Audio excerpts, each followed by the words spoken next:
start again. Okay, so starting from the types of sale there where we left last time, there are the several different types of sale. So हम उन सारों को भी discuss कर लेते हैं, so you'll get an idea कि किस तरह की सेल्स हो सकती हैं. One is buy मुसव्वमा. बाय मुसव्वमा वो सेल है जो हम डेली लाइफ के अंदर रोज करते हैं. हम शॉप पे जाते हैं, उससे कहते हैं कि ये चीज दो, हमें देता है, हमें पसंद आती है, हम प्राइस पे करके आ जाते हैं जो प्राइस वो हमें बताता है. दिस इज बाय मुसव्वमा. यहाँ वो हमें अपनी कॉस्ट ऑफ परचेज डिक्लेयर नहीं करता कि मैं ये चीज इतने में खरीद कर लाया हूँ. वो हमें सिर्फ इतना बताता है कि मैं आपको इतने में बेचूंगा और हम उसके ऊपर वो चीज परचेज कर लेते हैं. दिस इज बाय मुसव्वमा. It refers to a normal sale in which the cost price is not known to the buyer. Then बाय मुराबेहा. बाय मुराबेहा के अंदर ये होता है कि हमें जो है वो जो सेलर है वो अपनी कॉस्ट प्राइस डिक्लेयर कर देता है कि मैं इतने में खरीद के लाऊं, इतने आपसे ऊपर लूंगा, इतने में आप मुझसे ले जाएं. वो कॉस्ट प्राइस इस केस में डिक्लेयर कर देता है. It refers to a sale in which the cost of goods and the profit amount is known to the buyer. ठीक है, फॉर एग्जांपल अगर एक दुकान वाला दूसरे दुकान वाले से कोई चीज ले जो उसकी दुकान पे खत्म हो गई, कस्टमर आया हुआ है, तो उसे पता ही होता है कि ये कितने की आती है, तो उसे एक आइडिया होता है, वो कहता है हाँ इतने की, इतने में मैं तुम्हें बेचूंगा, तो वो कुछ प्रॉफिट वो रख लेता है, कुछ वो रख लेता है. या फिर ये बैंक के केस में जब बैंक अपने कस्टमर से कहता है कि आप जाएं और जाकर जो चीज आप कह रहे हैं वो खरीद लाएं हमारे एजेंट बनके, क्योंकि हमें इस चीज का तजुर्बा नहीं है, हमें नहीं पता ये कैसी मिलती है, किस जगह से मिलती है, किस क्वालिटी की लेनी है, तो आप हमारे एजेंट बनके जाके चीज लें. तो उसको कस्टमर को प्राइस का पता होता है कितनी कॉस्ट के ऊपर वो खरीद कर ला रहा है. तो बैंक उसके साथ मुराबेहा करता है कि ठीक है इतने की हमने खरीदी है, ये इसके ऊपर फ्रेट इन लग गया है, अब इसके ऊपर हम इतना आपसे और चार्ज करके प्रॉफिट इतने में आपको बेचेंगे. तो वो भी बाय मुराबेहा होता है. नेक्स्ट बाय मुकैयदा. ठीक है, ये बेसिकली बार्टर सेल को कहते हैं. It refers to a barter sale excluding a currency sale. ठीक है, जैसे कि वो हमने एक एग्जांपल देख ली जी, 1 किलो खजूर देके दूसरी खजूर 1 किलो ले ली जाए. बार्टर करना, किसी चीज को दूसरी चीज के अगेंस्ट, यानी कि 1 तोला सोना दिया और 10 तोले सिल्वर ले लिया. सो बार्टर मतलब कैश इन्वॉल्व ना हो और एक चीज देकर दूसरी चीज ले ली जाए. Then by surf. It refers to a sale of gold, silver या करेंसी. इन चीजों की जो सेल होती है उसको हम बाय सर्फ कहते हैं. देन बाय सलम. ये मैंने आपको पहले बताया था, ये जरा डिफरेंट कॉन्सेप्ट है. इसके अंदर प्राइस तो आज पे हो जाती है लेकिन कमोडिटी की डिलीवरी फ्यूचर में होती है. तो एक चीज डेफर हो रही है, वो है कमोडिटी की डिलीवरी. प्राइस आज तय हो जाएगी और पे हो जाएगी. ये जरूरी है, सलम की कंडीशन है कि प्राइस आज की डेट में जब तय हो तो पे हो जाए, सिर्फ कमोडिटी की डिलीवरी डेफर होगी. ठीक है, सो बाय सलम it is a kind of sale in which full payment is in advance spot while the delivery of the goods is deferred to a future date. इसकी कुछ कंडीशंस है, मैं क्लियर करता ही जाऊं. सलम को वैसे हम डिटेल में डिस्कस करेंगे, ये बड़ा कॉम्प्लिकेटेड सा टॉपिक है, इसमें काफी सारी कंडीशंस हैं, लेकिन जो चीजें मैं क्लियर कर दूं. एक सलम इसलिए इसकी परमिशन दी गई क्योंकि जब फार्मर एक साल अपनी क्रॉप उगा रहा है तो जब उसके लास्ट कुछ मंथ्स होते हैं उसका गुजारा बड़ा मुश्किल हो जाता है. उसके सारे कॉस्ट, उसके सारे पैसे जो होते हैं वो अपनी फसल पे लग चुके होते हैं. अब अगर उसने कोई और चीज फसल पे लगानी है या घर का खर्चा चलाना, उसके लिए मुश्किल हो रहा होता है. तो इस केस में उसकी इजाजत दी गई कि अगर आपके मतलब आपको पैसों की जरूरत पड़ गई है तो आप अपनी फसल जो है, जो भी चीज है, उसके ऊपर आप एक सलम कर लें. जरूरी नहीं है कि आपने अपने खेत से ही देनी, आप बेसिकली उस क्वालिटी की फसल की सलम कर लेंगे कि जी मैं तुम्हें इस क्वालिटी की ये चीज 2 महीने बाद, 1 महीने बाद या इस वक्त तक प्रोवाइड करूंगा और मुझे उसके लिए आज पेमेंट कर दो. और डेफिनेटली आज जो प्राइस होगी वो कम होगी एज कम्पेयर टू जो उस वक्त उसकी प्राइस होगी उससे. तो उस प्राइस के ऊपर आज इसका एग्रीमेंट हो जाएगा और फिर ये प्राइस आज इसे दे दी जाएगी ताकि इसे अपना खर्चा चला सके. और जब वो डेट आएगी तब इसने वो चीज डिलीवर करनी होगी. अगर अपने खेत में नहीं होगी तो मार्केट से खरीद कर देनी होगी. ये ऐसी चीज होनी चाहिए, इसकी ये कंडीशन है कि ये उस वक्त मार्केट में अवेलेबल हो. ऐसी चीज के ऊपर सलम नहीं हो सकता जिसके जैसी दोबारा दूसरी चीज हो नहीं सकती, या जो मार्केट में उस वक्त अवेलेबल ना हो. ठीक है, सिर्फ उस चीज पे सलम हो सकता है जो उस वक्त मार्केट में अवेलेबल हो जब कॉन्ट्रैक्ट एग्जीक्यूट होना है. इस पे उलेमा का डिफरेंस ऑफ ओपिनियन है. कुछ का कहना है कि कमोडिटी शुरू से लेकर एंड तक, जब सलम हुआ है उस वक्त से लेकर जब तक वो एग्जीक्यूट नहीं हो जाता तब तक मार्केट में अवेलेबल हो. लेकिन कुछ का कहना है कि जिस वक्त एग्जीक्यूट होना है कम से कम उस वक्त मार्केट में जरूर अवेलेबल हो. जब हम इसको डिटेल में डिस्कस करेंगे तो डिटेल में कर लेंगे इसकी बात सारी. बाय इस्तिस्ना. इस्तिस्ना is an order to manufacture. आप किसी को कहते हैं यार मेरे लिए ये चीज बना दो, जैसे पिज्जा बनाने वाली बात मैं कह रहा था आपसे कि ये चीज मुझे बना कर दे दो, तो उस केस के अंदर क्या चीज रेफर हो रही है? कमोडिटी की डिलीवरी, क्योंकि वो बनाकर आपको देगा। आपने कहा जी मुझे फर्नीचर बना दो, तो वो बनाकर देगा ना आपको, अभी तो नहीं दे सकता। आप उसके साथ फिर ये डील कर लेते हैं कि वो चीज आपको वो बना कर देगा।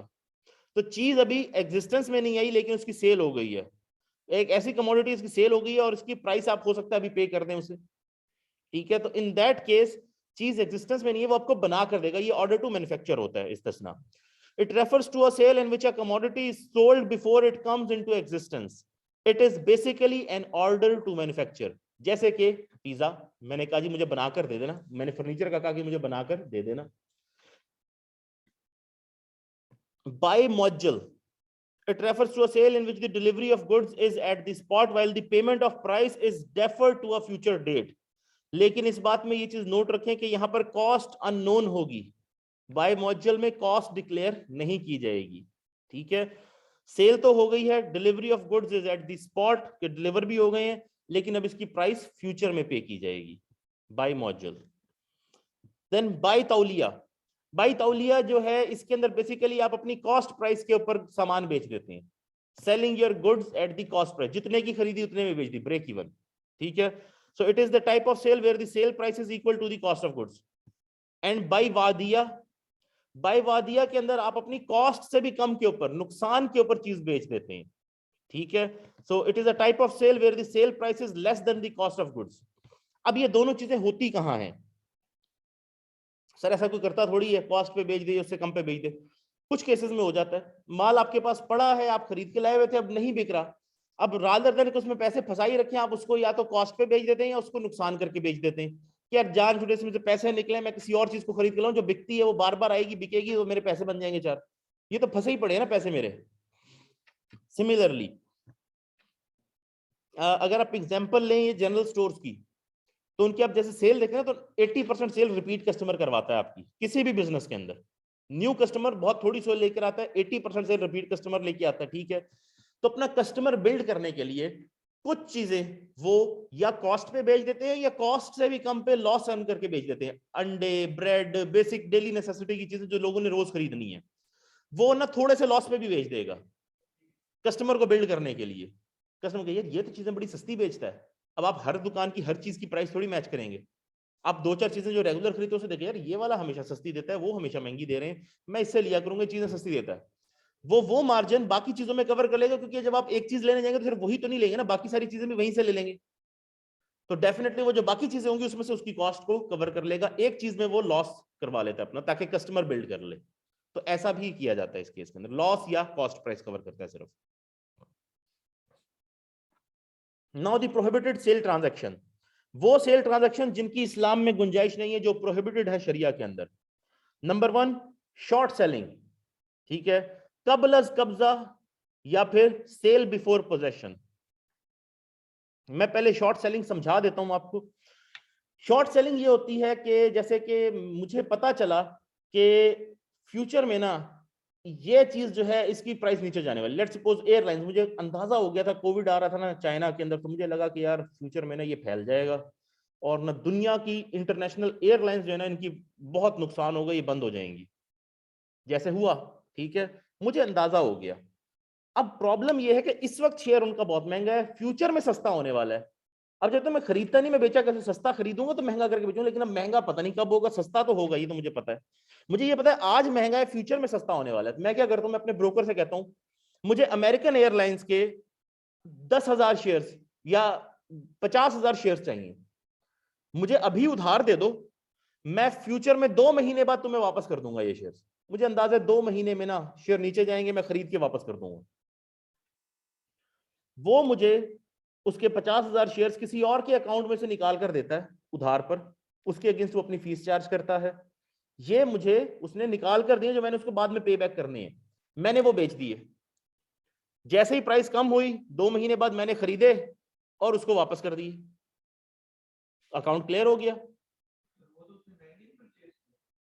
उसने परचेज ही नहीं किए, उसने किसी और के अकाउंट में, उसके ब्रोकर के पास किसी और कस्टमर के अकाउंट में पड़े थे, उसने वहां से उठाए मुझे दे दिए। उस कस्टमर को नहीं पता, उसने उठाकर मुझे दे दिए, अपनी फीस चार्ज कर ली, उसके अकाउंट में भी दिखा रहा है, मेरे पास भी दिखा रहा है, मैंने बेच दिए, मैंने बेचे तो महंगे बेचे, जब मैंने कल को खरीदे उसने उसके अकाउंट में वापस डाल दी। Get the idea? उसका कमीशन बन गया, मेरे पैसे बन गए। लेकिन ये है शॉर्ट सेलिंग, शॉर्ट सेल। अपनी पोजीशन को आप शॉर्ट कर लेते हैं कि मैंने अभी बेच दिए, फ्यूचर में खरीद कर दे दूंगा। इस्लाम में इसकी इजाजत नहीं है किसी भी तरह से। आपके पास चीज है, आपकी पोजेशन में है तो आप बेच सकते हैं, अदरवाइज आप वो चीज नहीं बेच सकते। कैसे? एग्जाम्पल देना कोई। ठीक है, ठीक है, आगे जो उसका ऑनर होता है उसको कहते हैं कि हम ये आपसे ले रहे हैं 28 का, हम आगे 30 में बेच दें, लेकिन पोजीशन तो उनके पास नहीं होता। आमतौर पर जो मैंने देखा है इसके अंदर, वो बिकता तो ऐसे होता है कि जी जो प्लॉट है उसकी जो प्राइस तय होगी उतने पे बिक जाता है, जो डीलर होता है वो अपना कमीशन लेता है। अगर कोई इस तरह से डील करता है तो ये सही नहीं करता, ठीक है ना। एज एन एजेंट वो आपके लिए, आपके बिहाफ पे एक सर्विस प्रोवाइड कर रहा है आपको, ठीक है, तो उसका वो कमीशन चार्ज करता है आपसे, वो तो वहां तक तो अलाउड है। अब ऐसे आपकी प्रॉपर्टी खरीदे बगैर के, खुद खरीदे भी ना और आगे बेच दे, दैट्स अ सेपरेट थिंग, क्योंकि उसके पास रिस्क ट्रांसफर नहीं हुआ, तो इसलिए वो कमोडिटी उसकी थी नहीं तो वो आगे बेच भी नहीं सकता था, ठीक है, तो इसलिए वो ट्रांजेक्शन अलाउड नहीं है। जैसे मैं बता चुका हूं कि ये फाइलें जो हैं ये सिस्टम अलाउड नहीं है। Short selling. It is the type of sale where the subject matter is sold by the seller without getting its possession. This is prohibited as per the following hadith of the Holy Prophet Muhammad sallallahu alaihi wasallam. ये सही बुखारी की हदीस है। Whoever purchases food stuff should not sell it until he takes its possession. Short selling in currency markets, equity markets, commodity markets in the current world scenario falls under the same category. तो उलमा का कहना है कि ये सारी चीजें भी इसी कैटेगरी में, सिर्फ फूड स्टफ पे ही अप्लाई नहीं होगा, ये बाकी चीजों पे भी अप्लाई होगी रूलिंग। सेल ऑफ डेट, बैयद-दैन, सेल ऑफ डेट भी इसकी परमिशन नहीं है इस्लाम में। क्यों? क्योंकि जब आप डेट को सेल करते हैं तो जो खरीदार है वो हमेशा आपसे सस्ता खरीदेगा, कभी एट पार नहीं खरीदेगा। क्यों? क्योंकि कैश कैश होता है, वो आपको कैश दे रहा है, और डेट आपसे खरीद रहा है, जो कि पता नहीं मिले ना मिले, कब मिले। तो किसी का दिमाग तो नहीं खराब कि आपसे कैश देकर आपसे डेट उतने में ही खरीद ले। तो आमतौर पे होता क्या है कि आपसे कम में खरीदता है। मैं इसकी एक एग्जांपल शेयर कर दूं, मुझसे किसी ने शेयर की थी, मैं जो अंदर पार्टीज इन्वॉल्व है उनका नाम नहीं लूंगा, ठीक है।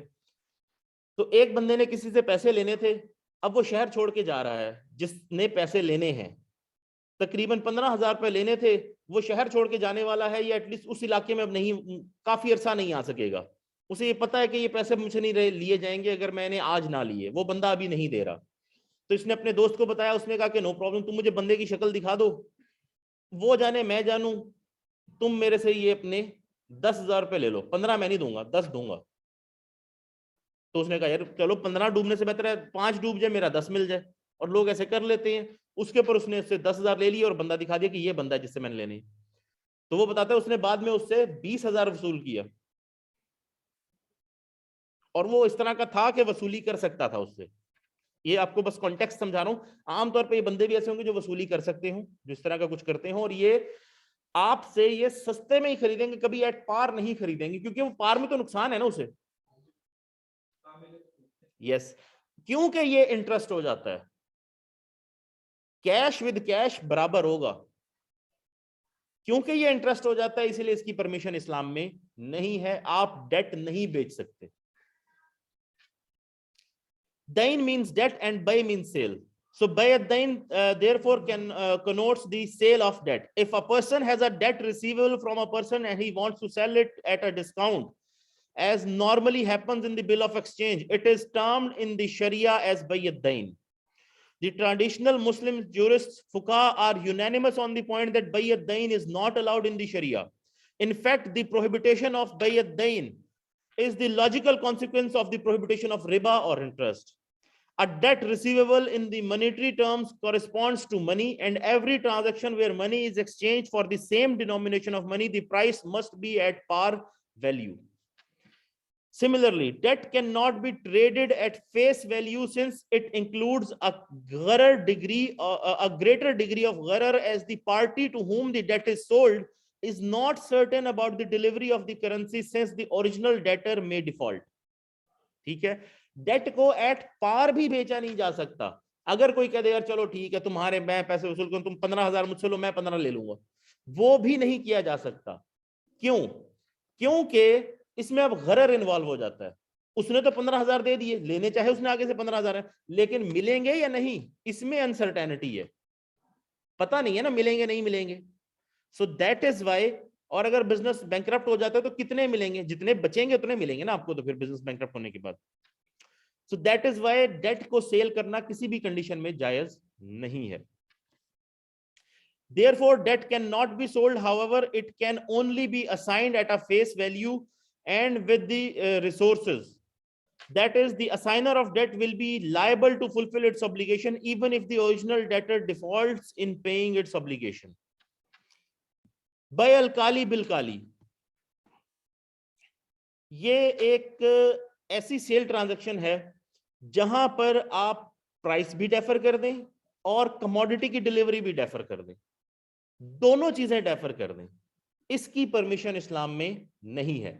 मैंने आपको पहले भी बताया है ये कि एक चीज डेफर की जा सकती है, आइदर कमोडिटी और प्राइस, दोनों को at the same time defer करने का मतलब यह है कि ये सेल ट्रांजैक्शन नहीं हो रही, तो जिस डेट की आगे उन्होंने डेफर किया उस डेट को नई ट्रांजैक्शन होगी, वो अलाउड है. तो आप आज से उसके ऊपर ट्रांजैक्शन नहीं कर सकते, एग्रीमेंट नहीं कर सकते, अक्द नहीं होगा. सो इसको हम कहते हैं बै अल काली बिल काली. It is referred to as a sale transaction where both the subject matter and the price are deferred after the execution of the sale contract. This type of sale is also not allowed since either price or delivery of the subject matter can be deferred at a time, but both of these elements cannot be deferred in a single sale transaction. It should be noted that this ruling is restricted to the condition that both price and sold commodity are fungible. That is, they can be replaced with an exact replica if they are destroyed. ये fungible होने चाहिए, मतलब कि उनको replace किया जा सके with the exact same thing अगर उनमें से कोई चीज destroy हो जाती है तो. Now buy-alina. buy-alina मतलब buyback, या इसको हम कहते हैं सेल एंड बायबैक. ये भी एक रिबा की टाइप है. इसको मैं आपको पहले एक्सप्लेन कर देता हूं, उससे आपको फिर इसकी अंडरस्टैंडिंग इजी हो जाएगी.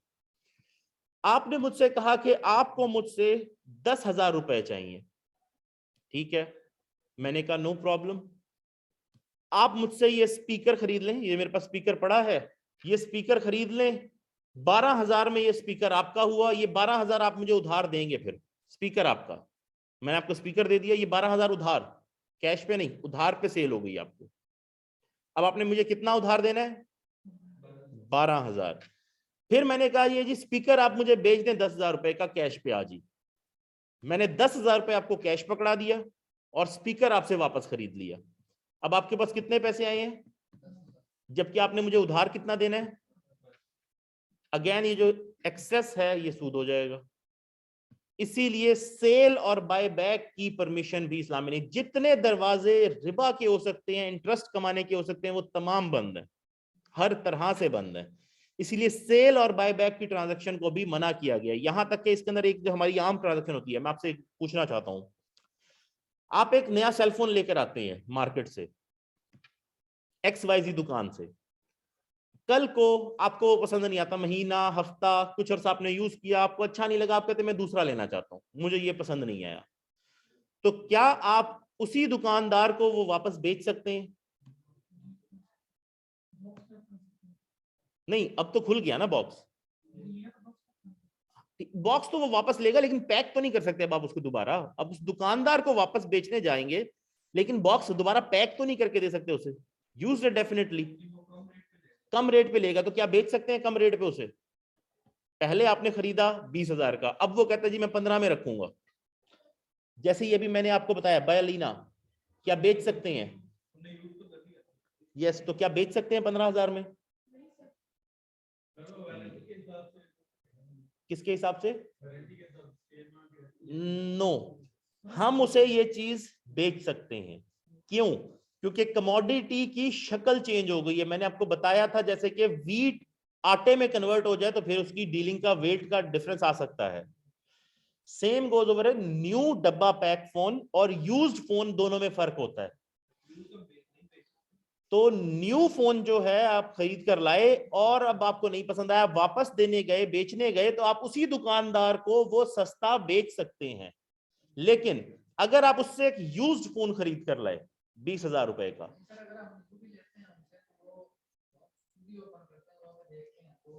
लिया तो आपने नया ही था ना, डब्बा पैक था ना, आपके सामने खोला ना उसने, आपने कहा मैं खरीद रहा हूं, मुझे ये खोल दो, सिम डाल दो, तो डाला ना। और अगर आप उसे कह देते, अगर आप उसे कह देते नहीं भी मैं खुद खोलूंगा, जैसे कि कुछ अंग्रेज होते हैं उनको बड़ा शौक होता है जी खुद डब्बा खोलना है जी, वो खोलने का बड़ा मुझे प्लेजर आता है, मैं खोलना खुद है भाई, आप कह देते वो ना खोलता, ठीक है ना। ऐसा वैसे मैंने कभी नहीं देखा, अगर मैं उसे कह दूं कि भाई मैं लेके जा रहा हूँ बस नो प्रॉब्लम, मुझे तो कभी नहीं किसने, मे बी किस क्या, अच्छा हाँ, वो कुछ के ऊपर वो टोकन वाला होता है कि अंदर को टोकन पड़ा होगा तो उससे कुछ उनको रिटर्न मिलता होता है, तो उसके लिए शायद वो खोलते हो। ये मैंने, हाँ ये मैंने देखा हुआ, कुछ अर्सा पहले मैंने देखा था, अब तक तो शायद पता नहीं है कि नहीं है, मुझे नहीं लगता अब है। ये पहले होता था कि टोकन होता था, ये क्यों मोबाइल वालों ने किया हुआ था पहले बीच में, तो अभी कुछ या उन्होंने वही लेना होता है उसके उनका ताल्लुक होता है, तो वो आपको दे, आप बात करके देख लेंगे, वो आपको दे देंगे कि जी आप ओपन कर लें, ये टोकन हमें दे दें, वो टोकन आपसे ले लेंगे, बस उन्होंने सिर्फ आपसे टोकन लेना है, उन्हें और कोई उसके साथ कंसर्न नहीं है। लेकिन जब आप यूज्ड फोन लेने गए, ठीक है 20,000 का आपने लिया, अब आपको पसंद नहीं है, आप वापस बेचने गए उसी बंदे को, तो उसने कहा जी 15,000 में रखूंगा, क्या अब आप उसे बेच सकते हैं? नो, ये फोन 15,000 में आप पूरी मार्केट में किसी और को बेच सकते हैं, उसके साथ वाली दुकान वाले को बेच सकते हैं, उसी बंदे को 15,000 में नहीं बेच सकते। ये सेल और बायबैक हो जाएगा, और ये जो 5,000 का डिफरेंस है ये रिबा हो जाएगा। एक चीज है चेकिंग वारंटी, वो आपको देते जी 7 दिन में अगर आपको ना पसंद आए तो वापस कर जाना। उस केस में क्या होता है, पूरी अमाउंट वापस की जाती है, थोड़ी वापस नहीं होगी, ये अलाउड है। तो पूरी अमाउंट में तो पहले भी दे सकते हैं आप उसी बंदे को वापस, पूरी अमाउंट में सेल कैंसिल हो जाएगी, आपके पैसे आपके पास, उसका मोबाइल उसके पास। लेकिन अगर प्राइस चेंज हो गई है, वो कम में खरीद रहा है आपसे कि जी यूज हुआ, आपने और यूज कर ली, चाहे 2 दिन यूज किया आपने, और यूज कर लिया, मैं 15 में लूंगा, उस बंदे को नहीं बेच सकते। हालांकि उसके बिल्कुल साथ वाले दुकानदार को बेच सकते हैं, क्योंकि ये सेल और बाय बैक हो जाएगी, क्योंकि फोन की कंडीशन चेंज नहीं हुई। Gate the idea. इस मामले में एक मसला और क्रिएट होता है, वो ये कि जैसे घर बनाने के लिए बैंक आपको लोन दे देता है, इस्लामिक बैंक जो है आपको पैसे दे देता है, हिस्सा डाल देता है ना, मुशारका हो जाता है आपका। अब आपने घर बनाना शुरू किया, अब आपसे कंप्लीट नहीं हो रहा, इतना अरसा गुजर जाए, घर कंप्लीट करेंगे तो बैंक आपके से रेंट चार्ज कर सकता है ना, अदरवाइज बैंक रेंट कैसे चार्ज करेगा? तो अब बैंक इंतजार कर रहा है आप घर कंप्लीट करें, आप कंप्लीट ही नहीं कर रहे, रेंट चार्ज होना शुरू हो जाएगा, या किसी भी वजह से आप कंप्लीट नहीं कर रहे, बैंक को नुकसान हो रहा है, उसके पैसे लगे हुए और उसको रेंट नहीं मिल रहा, ठीक है।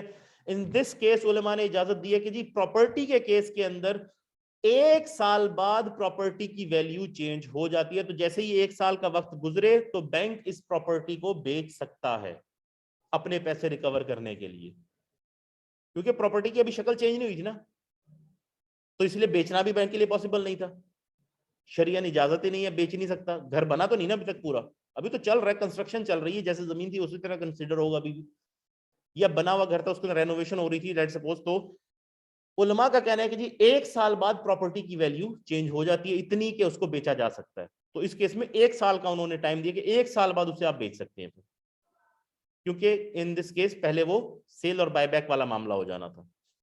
मोबाइल में अगर सर यूज मोबाइल में अगर आपका लेके गए उससे चार्जर भी था, ये दोबारा लेने आता है तो चार्जर नहीं लेके आता, सिर्फ जस्ट मोबाइल देता है भाई, तो चार्जर के 200 रुपए काट ले, लेकिन वो पूरा 2,000 तो नहीं कम कर सकता। एक तो हम तरीके ढूंढते रहते हैं कि शरिया ने जिधर बिल्कुल एज दिया हुआ ना, वो नाइफ का एज जो है, वो नाइफ वाला एज ढूंढ के उसके ऊपर चलना है।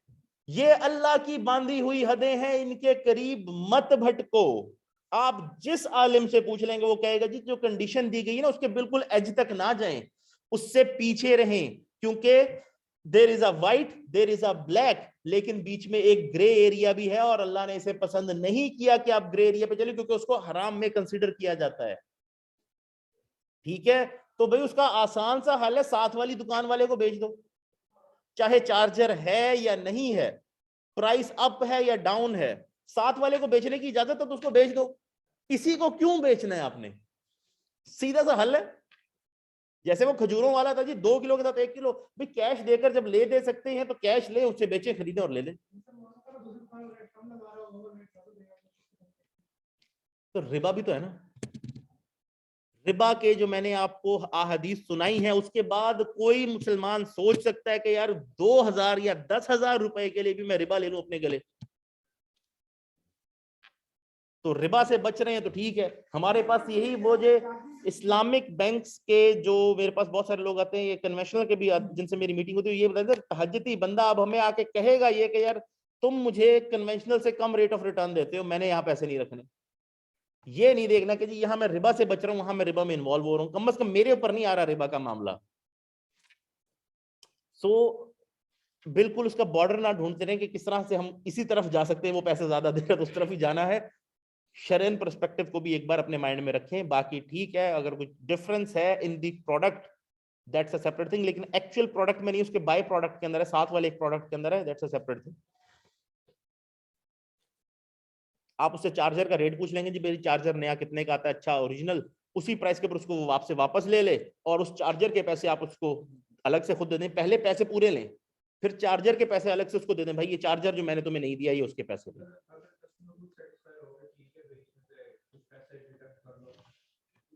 हाँ, इसके ऊपर एग्जाम्पल तो सही नहीं है, लेकिन अब देनी पड़ेगी, मैं कोशिश करता हूँ इसको अवॉइड करूं।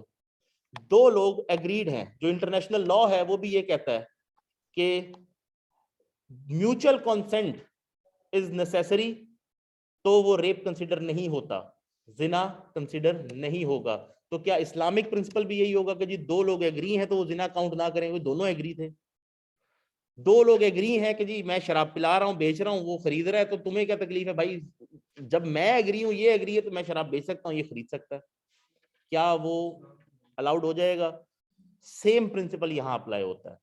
यहां मैं कितनी बार बता चुका हूं कि 2 लोगों का एग्रीमेंट इस बात को जस्टिफाई नहीं करता कि वो चीज कुरान और सुन्ना के खिलाफ जा रही है। इंसानों का एग्रीमेंट गलत बात पर भी हो सकता है। अब अमेरिका के अंदर उन्होंने परमिशन दी हुई है कि जी आप ये जो है क्या कहते हैं, कैनबिस, इसको उगा सकते हैं, बेच भी सकते हैं, स्मोक भी कर सकते हैं, मेडिकल रीजंस के ऊपर जी। तो क्या अलाउ कर दिया जाए सबको? कुछ गवर्नमेंट किसी चीज को अलाउ करेगी, कुछ गवर्नमेंट किसी चीज को नहीं अलाउ करेगी। तो अब हर किसी का डिसीजन अलग है, किसके को फॉलो करें? इन 2 का भी तो म्यूचुअल एग्रीमेंट हुआ, अगर उन 2 का हुआ होगा तो। सो हमें ये देखना है कि शरिया ने क्या हमें इंस्ट्रक्शंस दी हैं इस मामले में। कुरान के बड़े क्लियर वर्ड्स हैं कि क्या तुम इस कुरान के एक हिस्से पर ईमान लाते हो और दूसरे से कुफ्र करते हो? 100% absolute submission to the will of Allah is Islam. 50% नहीं, 50% पे तो कुफार भी रेडी थे। वो तो मक्के के लोग भी कह रहे थे कि जी यार तुम चलो आधी बातें हमारी मानो, आधी तुम्हारी मानते हैं, चलो मिडल वे निकाल लेते हैं। तो आप मान जाते कि भी मुझे 11 साल शेब अबी तालिब में रहने की क्या जरूरत पड़ी है? क्यों पत्थर खाऊं ताइफ के? चलें जी, आधी मेरी मानो, आधी तुम्हारी मानते हैं, चलें फाइनल कर लेते हैं, काबे के बुत आधे आधे कर लो। No, not possible. शरिया 100% एज इट इज, जो अल्लाह की इंस्ट्रक्शंस हैं वो एज इट इज इंप्लीमेंट होंगी। हमें एज इट इज वो सारी बातें माननी है जो कुरान पाक में दी गई हैं।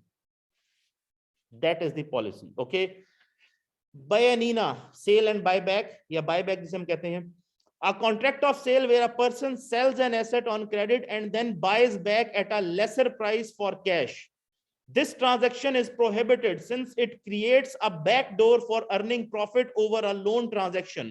For example, A asks for a loan of rupees or $10 from B. B, instead of asking for interest on this loan, applies a contrivance. वो contrivance क्या है? He sells an article to A for $12 on credit and then buys back from him the same article for cash at $10. तो वही $2 का interest का basically element add हो गया।